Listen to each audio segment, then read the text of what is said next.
Misteri Gunung Ungaran masih saja menyisakan teka-teki hingga saat ini. Tidak hanya gunung ini merupakan puncak tertinggi di Semarang, tetapi juga Candi Gedong Songo yang terletak di lerengnya pun belum diketahui siapa yang membangun. Gunung Ungaran berjarak 40 km dari pusat kota Semarang. Terletak pada ketinggian 2050 meter di atas permukaan laut. Gunung ini terkenal dengan pemandangan yang memukau dari puncaknya. Memandang ke arah utara gunung ini, mata akan terpukau dengan kilau cahaya yang terpantul dari permukaan Laut Jawa. Di sisi selatan, barisan gunung-gunung di Pulau Jawa siap membuat kagum siapapun yang memandangnya. Dari arah kiri ke kanan berderet Gunung Merapi, Gunung Merbabu, Gunung Telomoyo, Gunung Sumbing, Gunung Sindoro, serta Gunung Prau. Gunung Ungaran merupakan gunung dengan tipe strato dengan 3 puncak, yaitu Gendol, Botak, dan yang tertinggi adalah Ungaran. Ukuran puncak yang dimilikinya saat ini diperkirakan hanya sepertiga dari ukuran yang sesungguhnya. Salah satu misteri Gunung Ungaran adalah belum ditemukannya catatan yang jelas terkait aktivitas letusan.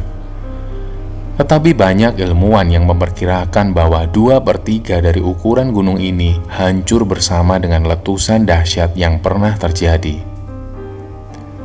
Ilmuwan juga memperkirakan bahwa Gunung Ungaran berpotensi untuk kembali aktif menjadi gunung berapi.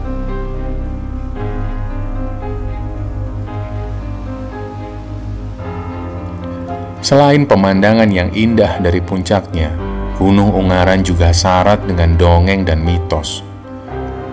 Gunung yang juga pernah disebut dengan nama Karundungan dan Krunurungan dikenal sebagai tempat dikuburkannya Dasamuka oleh Hanoman. Menurut cerita rakyat di sekitar lereng Ungaran, Dasamuka yang tidak dapat dilukai oleh senjata apapun dalam perang perebutan Dewi Sinta akhirnya dihantam dengan sebuah gunung oleh Hanoman. Hantaman tersebut membuat Dasamuka terkubur dan merintih. Rintihan Dasamuka dapat terdengar dari gelegak air yang muncul dari kawah di jajaran Candi Gedong Songo. Dasamuka yang begitu menyukai tuak dan arak akan terbangun ketika mencium bau minuman keras. Geliatnya akan mampu menimbulkan getaran hingga gempa. Oleh karena itulah, masyarakat sekitar melarang keras adanya aktivitas yang melibatkan minuman keras maupun alkohol di lingkungan sekitar candi dan lereng Ungaran. Meskipun belum diketahui secara jelas siapa yang memprakarsai berdirinya candi ini, namun diyakini bahwa candi ini dibangun oleh Ratu Sima sebagai persembahan kepada dewa. Ratu Sima juga sering menyendiri dan bersemedi di candi ini.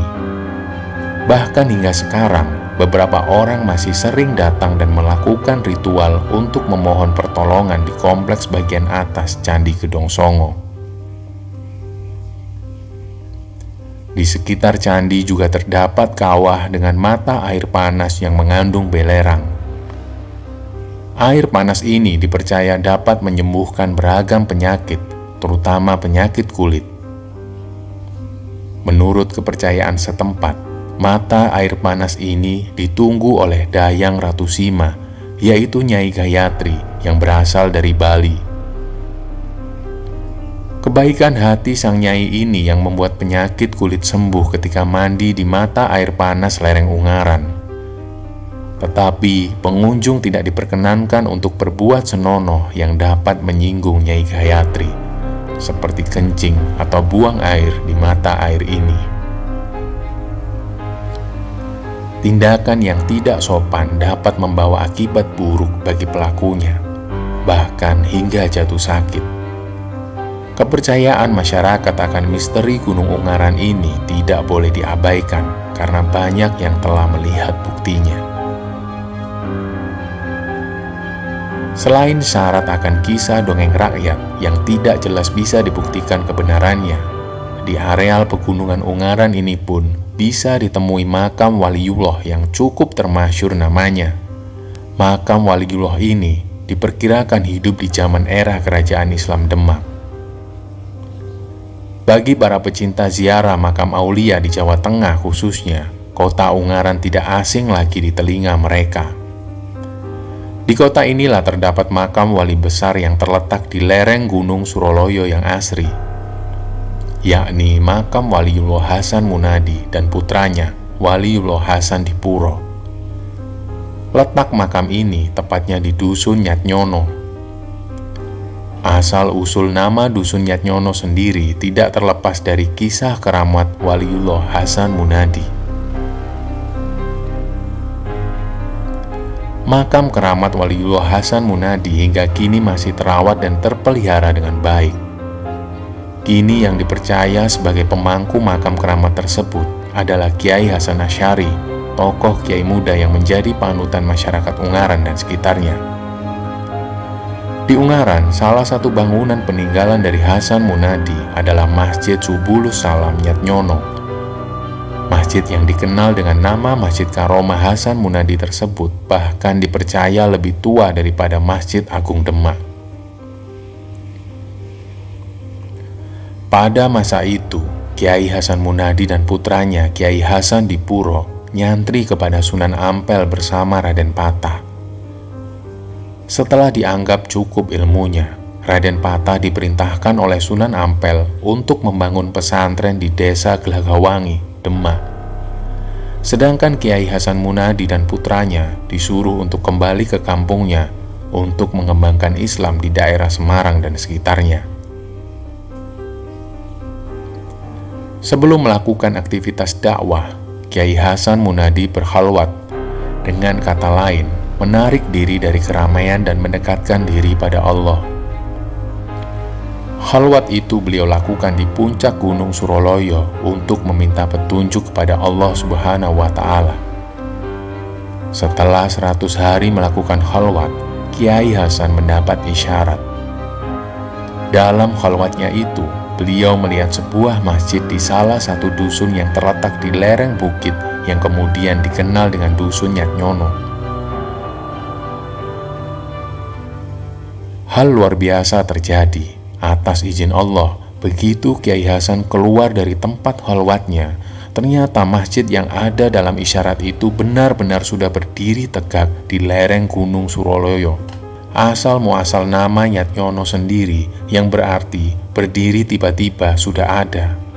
Tidak terlepas pula dari hasil khalwat yang dilakukan Kiai Hasan. Setelah mendapat isyarat itu, Kiai Hasan pun keluar dari khalwatnya untuk menuju kampung tempat masjid dalam isyarat itu berada.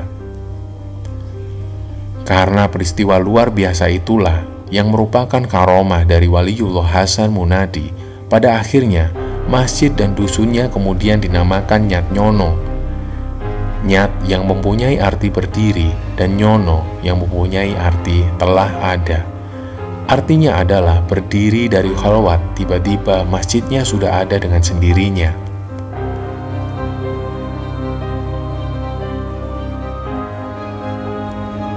Hasan Munadi tercatat sebagai punggawa kerajaan Demak yang saat itu dipimpin oleh Raden Fatah. Dengan pangkat tumenggung, dia dipercaya memimpin tentara Demak mengatasi segala bentuk kejahatan dan keangkuhan yang mengancam kejayaan kerajaan Demak. Hasan Munadi kemudian memilih mensyiarkan Islam di daerah selatan kerajaan dan meninggal pada usia 130 tahun. Beliau meninggal dan kemudian dimakamkan di kampung halaman Nyatnyono di atas Masjid Subulus Salam. Riwayat tentang karomah Waliullah Hasan Munadi tidak hanya sebatas ketika ia masih hidup. Bahkan ratusan tahun setelah wafatnya, karomah itu masih dirasakan oleh masyarakat setempat. Di antaranya pada waktu Masjid Keramat tersebut direnovasi pada tahun 1985. Sebagaimana kelaziman para pemangku makam yang hendak merenovasi Masjid Keramat, Kiai Asmu'i, pemangku makam keramat pada waktu itu, melakukan mujahadah selama 1 tahun terlebih dahulu. Setelah mujahadah selesai dilaksanakan, ia pun berinisiatif untuk meminta bantuan masyarakat sekitar yang bersedia menjadi dermawan untuk menyumbangkan hartanya. Masyarakat Nyatnyono memang bisa dibilang kelas menengah. Hanya beberapa pejabat dan keluarga tertentu yang memiliki kekayaan yang dianggap berlebih di masa itu. Proposal yang ditawarkan termasuk kepada instansi-instansi tertentu dan beberapa orang kaya yang ada di lingkungan sekitar kembali dengan tidak membawa hasil apapun. Dalam kondisi semacam itu, Kiai Asmui gamang untuk melanjutkan renovasi. Akhirnya beliau pun sowan kepada Kiai Abdul Hamid Magelang yang termasyhur dengan kewaliannya itu untuk meminta pendapat tentang situasi yang sedang dihadapinya. Namun Kiai Hamid malah menjawab ringan, "Sudah, pulanglah segera, mulailah untuk merenovasi masjidnya. Waliullah Hasan itu kaya raya, di kuburannya ada gambar uangnya," kata Kiai Hamid dengan tegas. Sepulangnya dari kediaman Kiai Hamid, Kiai Asmui makin bingung memikirkan kata-kata dari Kiai Hamid. Tapi karena taat kepada sang guru, ia tidak berpikir panjang lagi. Meski tidak memiliki modal, ia pun mulai merenovasi. Bagian-bagian bangunan masjid yang dinilai sudah tidak layak mulai dirobohkan untuk direnovasi. Tiba-tiba keanehan kembali terjadi. Tidak diduga-duga, seseorang peziarah yang datang ke makam dan tengah menderita sakit kronis dalam waktu yang singkat sembuh dari penyakit yang dideritanya setelah meminum dan mengusapkan air ke bagian tubuhnya yang sakit. Di mana air yang diusapkan itu adalah air yang keluar dari sumber yang berada tak jauh dari makam.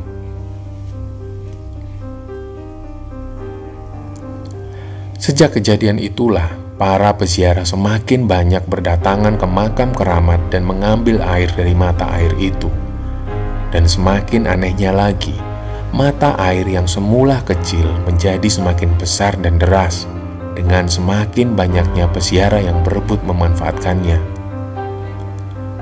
Melihat kejadian aneh itu, Kiai Asmui kembali datang kepada Kiai Hamid untuk menceritakan dan menyatakan fenomena apa yang sebenarnya terjadi. Pada saat itu, Kiai Hamid mengisyaratkan bahwa semua itu adalah bagian dari karomah Waliullah Hasan Munadi.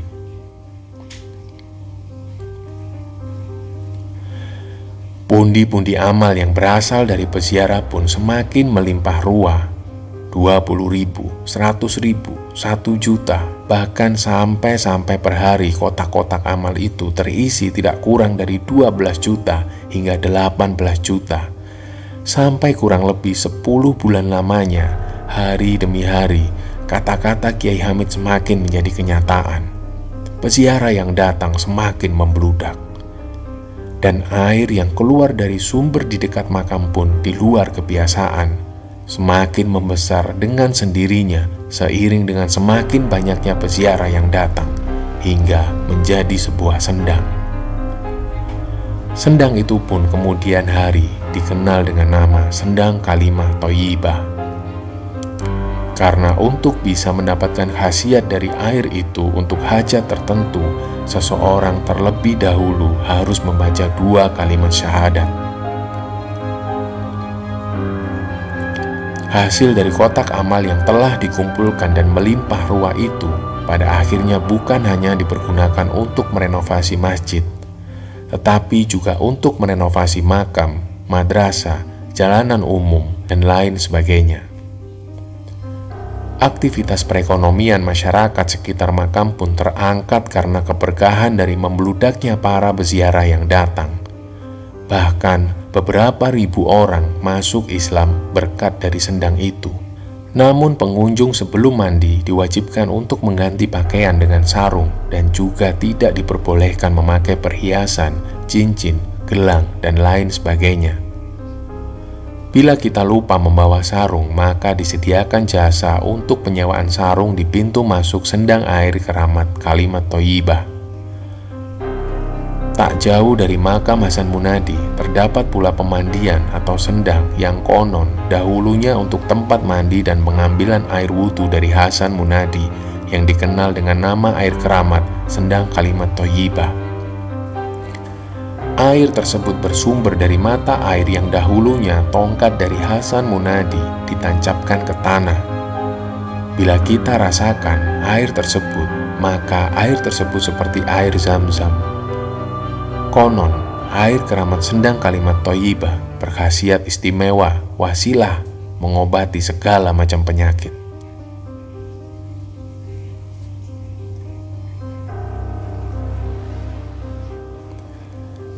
Seperti layaknya sebuah tempat yang dikeramatkan oleh masyarakat sekitarnya dan terlebih terdapat makam para waliullah, maka sudah selayaknya pula ketika melakukan kegiatan, baik itu pendakian maupun liburan di sekitar Gunung Ungaran, sebaiknya menjaga adab dan sikap selama berada di tempat tersebut.